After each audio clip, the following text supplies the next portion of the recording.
গৰম দিনৰ সকলোবিলাক বস্তু লগাব নোৱাৰোঁ নহয় জানো বিশেষকৈ ৰাতি কি লগাম সকলোৰে চিন্তা হৈ থাকে গৰমৰ দিনত আজি গৰম দিনৰ কাৰণে খুব ধুনীয়া এটা চিৰাম লৈ আহিছোঁ সকলোৱে বনাব পাৰিব ৰিংকলছৰ লগতে ফাইন লাইনছ আৰু মুখত থকা যোনখিনি দাগ হয় সেইখিনিও যোৱাত সহায় হ'ব বিচনাৰ কাষতে ৰাখিয়ে থৈ দিব আপোনালোকে বনাই পেলাই 10 দিন মানৰ কাৰণে বনাই ৰাখি দিব পাৰে কেনেকৈ বনালো চাই লওক এইটো মোৰ হৈছে এল'ভেৰা জেলৰ টেমা এল'ভেৰা জেল মোৰ এইখিনি আছে আৰু টেমাটো যিকোনো ব্ৰেণ্ডৰ ল'ব পাৰে আপোনালোকৰ নিজৰ কথা এইখিনি আছে মই বেলেগ টেমা ব্যৱহাৰ নকৰোঁ মই এই টেমাটোতে বনাম যেহেতু মই এইখিনি শেষ হৈ যাব 2 চামুচমান এল'ভেৰা জেল আছে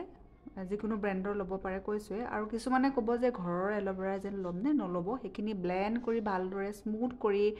আৰু লোৱালে প্ৰচেছটো অলপমান দীঘলীয়া হৈ যায় আৰু যদি সেইখিনি ৰাখে তেনেহ'লে গোন্ধাই যোৱাৰো চান্স থাকে তো দোকানৰ পৰা অনা ল'ব 2 চামুচ তাৰ পাছতে আধা চামুচ নাৰিকল তেল দিলোঁ আকৌ ভালদৰে মিক্স কৰিছোঁ মই সেইটো টেমাতে বনাইছোঁ যে সেইটো টেমাতে দি লৈছোঁ এক্সট্ৰাকৈ যদি আপোনালোকৰ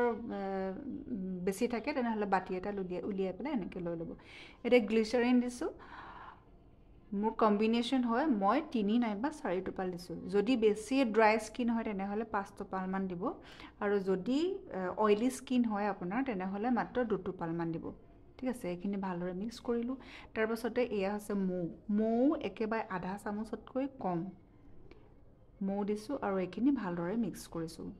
কি স্কিনৰ কাৰণে কেনেকৈ ব্যৱহাৰ কৰিব লাগে সেইটো কৈ গৈ আছোঁ আৰু এইটো হৈছে মেজিকেল ফিটকিৰি ঠিক আছে ফিটকিৰি এই টুকুৰাটো ল'ব লৈ পেলাই ইয়াতে ডাঙৰ টুকুৰাটো এনেকৈ দি বছ 10 ছেকেণ্ডমান লৰফৰ কৰি দিলেই হয় আৰু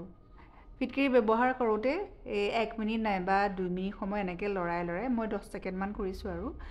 লৰাই উঠাই দিলেই হ'ল বেছি দেৰি ৰাখিব নালাগে বছ এইখিনিয়ে বহুত কামত দিয়ে ফিটকিৰিটো এনেকৈ লৰাই পেলাই উঠাই পেলাই ৰখাই দিলোঁ এইখিনি ভালদৰে মই মিক্স কৰি লৈছোঁ আৰু এতিয়া আপোনাৰ মেজিকেল চিৰাম ৰেডি গৰম দিনৰ কাৰণে যদি একেবাৰে অইলি স্কিন হয় কৈছোঁৱেই কোৱান্টিটিবিলাক কমাই ল'ব এল'ভেৰা জেল যদি 2 চামুচ লয় তেনেহ'লে